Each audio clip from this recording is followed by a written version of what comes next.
तो देखिए, पिछले 2 दिनों से ईरान में बहुत बड़े स्तर पर जन आंदोलन चल रहा है। जनता सड़कों पे उतरी हुई है। सरकार के खिलाफ, मौलवियों के खिलाफ बहुत ज्यादा आंदोलन हो रहा है।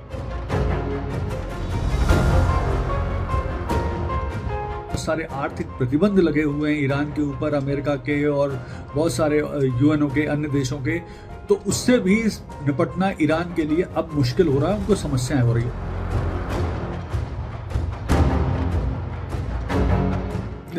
ईरान का केंद्रीय बैंक है, उसके गवर्नर को हटा दिया गया है। जनता से संवाद की पेशकश की जा रही है, जनता से बातचीत की पेशकश की जा रही है।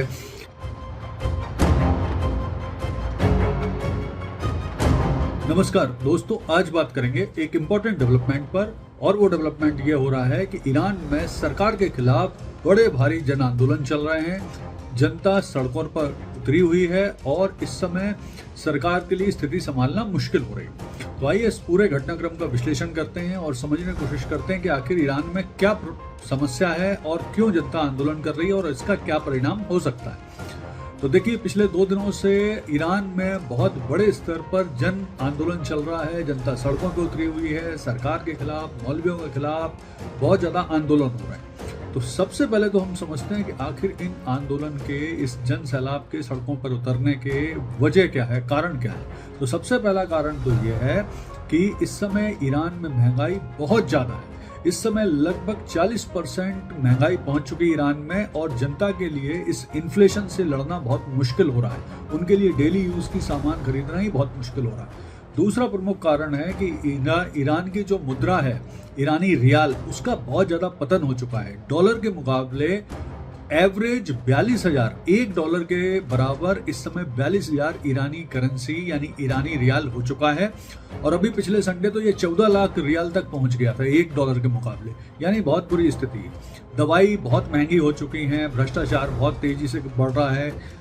अर्थव्यवस्था को संभालने में सरकार पूरी तरह से नाकाम साबित हो रही है। इसके अलावा जो बहुत सारे आर्थिक प्रतिबंध लगे हुए हैं ईरान के ऊपर, अमेरिका के और बहुत सारे यूएनओ के, अन्य देशों के, तो उससे भी निपटना ईरान के लिए अब मुश्किल हो रहा है, उनको समस्याएं हो रही है। और हाल में ही जो अभी इजराइल और अमेरिका ने ईरान पर अटैक किया था, उसकी वजह से भी उनकी स्थिति और खराब हो रही है और स्थिति बिगड़ रही है। अब हम देखते हैं कि आंदोलन में शामिल कौन कौन है। तो प्रमुख रूप से ये आंदोलन भी जेनजी आंदोलन ही बताया जा रहा है कि इसमें प्रमुख रूप से जो छात्र हैं स्कूल कॉलेज के, वो शामिल हैं। इसके अलावा महिलाएं शामिल हैं, व्यापारी शामिल हैं, व्यवसायी शामिल हैं। तो लगातार इस आंदोलन में किया जा रहा है। आंदोलन का केंद्र कौन है? तो प्रमुख रूप से आंदोलन तो हो रहे हैं ईरान की राजधानी तेहरान में, वही केंद्र है। इसके अलावा इस्बान है, शिराज है, मशहद है, फैसा है, इन सब में आंदोलन चल रहे हैं जो प्रमुख शहर हैं ईरान के। अब प्रमुख मांगे क्या हैं, नारे क्या लगाए जा रहे हैं? तो देखिए, ये आंदोलन थोड़ा सा पिछले आंदोलन जो अभी हुए हैं ईरान में 2009 में, 2019 में, 2022 में, उससे थोड़ा सा हटके यहाँ पर जनता विशेष तौर पे जैन जी मांग कर रही है कि जो पुराने राजा हैं, जो अमेरिका में निर्वासित जीवन व्यतीत कर रहे हैं, उन्हें वापस बुलाया जाए, लाया जाए। तो वो थोड़ा सा स्थिति समझते हैं। देखिए, ईरान के जो अंतिम राजा थे वो थे मोहम्मद रजा शाह पहलवी, जो 1979 में जिनका तख्ता पलट करके मोहम्मद अताउल्लाह खुमैनी, जो इस समय ईरान के सर्वोच्च धार्मिक लीडर हैं, उन्होंने सत्ता परिवर्तन किया था। उसके बाद जो उनके पुत्र थे रेजा पहलवी, वो अमेरिका चले गए थे और वहीं से निर्वासित जीवन व्यतीत कर रहे हैं। और वहीं से वो अब इस आंदोलन को अपना समर्थन दे रहे हैं और जनता भी उन्हें वापस आने के लिए बुला रही है। और उसके लिए नारे लग रहे हैं कि जावेद शाह।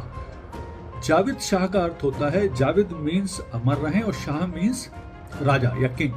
तो राजा अमर रहें, यानी जनता, जो जैन जी है, वो चाहता है कि पुराना जो वहां पर राजाशाही थी वो वापस लाया जाए, और जो रेजा पहलवी हैं वो वापस आए और इस आंदोलन का नेतृत्व करें, देश का नेतृत्व करें।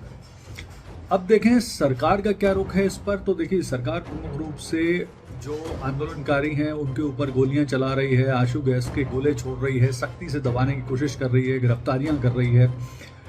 इसके अलावा जो ईरान का केंद्रीय बैंक है, उसके गवर्नर को हटा दिया गया है। जनता से संवाद की पेशकश की जा रही है, जनता से बातचीत की पेशकश की जा रही है। इसके अलावा सरकार को ये भी लगता है कि ये आंदोलन प्रमुख रूप से वेस्ट के देश अमेरिका और इजराइल द्वारा भड़काया जा रहा है, जो कारण है। अमेरिका ने भी स्पष्ट तौर पे इस आंदोलन को समर्थन दिया है, हालांकि वो हथियार या दूसरी चीजें नहीं दे रहे हैं, केवल समर्थन दे रहे हैं। और अमेरिकी सरकार का कहना है कि जनता का जो मौलिक अधिकार है जिसमें वो आंदोलन कर सकते हैं, तो वो उसे मिलना चाहिए। अब देखते हैं कि क्या परिणाम इस आंदोलन का हो सकता है। क्या जो स्थिति बन गई है, तो जिस तरह से ईरान सरकार पहले भी 2009 में, 2019 में, 2022 में आंदोलनों को सख्ती से दबा चुकी है ईरान के, तो हो सकता है इस बार भी वो सख्ती ही करे। इसके अलावा गिरफ्तारी कर रहे हैं, वो इंटरनेट उन्होंने बंद किया हुआ है। हो सकता है सरकार इस स्थिति से बचने के लिए आंदोलनकारियों से बातचीत करने के लिए कुछ आर्थिक पैकेज की घोषणा भी करे, कुछ सब्सिडी वगैरह दे, तो ये सब हो सकता है। लेकिन इन सब करने के बाद भी अगर जनता आंदोलन पर अड़ी रही, आंदोलन बढ़ता है, तो क्या हो सकता है। तो देखिए, अगर सरकार के नियंत्रण में स्थिति नहीं आती तो आंदोलन और भड़क सकता है, हिंसक हो सकता है। इसके अलावा वहां पर जातीय आंदोलन भी हो सकता है, बलूचों के द्वारा या कुर्दों के द्वारा। इसके अलावा ये भी हो सकता है कि गृह युद्ध तक पहुंच जाए ये आंदोलन। इजराइल, अमेरिका वैसे भी मौके के इंतजार में है, वो इस आंदोलन में पेट्रोल डालते ही रहेंगे, जिससे आंदोलन भड़कता रहे और बढ़े। ईरान में अराजकता की स्थिति आ सकती है, अस्थिरता की स्थिति आ सकती है, अंतर्राष्ट्रीय दबाव बढ़ सकता है। पश्चिमी देशों की भूमिका निश्चित तौर पर यहाँ प्रभावी होगी। जैन जी आंदोलनों को लगातार बढ़ाएगी, क्योंकि जैन जी का काम करने का, आंदोलन करने का तरीका थोड़ा सा वैसे भी अलग है। और हो सकता है इसके परिणाम स्वरूप ईरान पर और ज्यादा आर्थिक प्रतिबंध या सैंक्शन वगैरह लग जाए।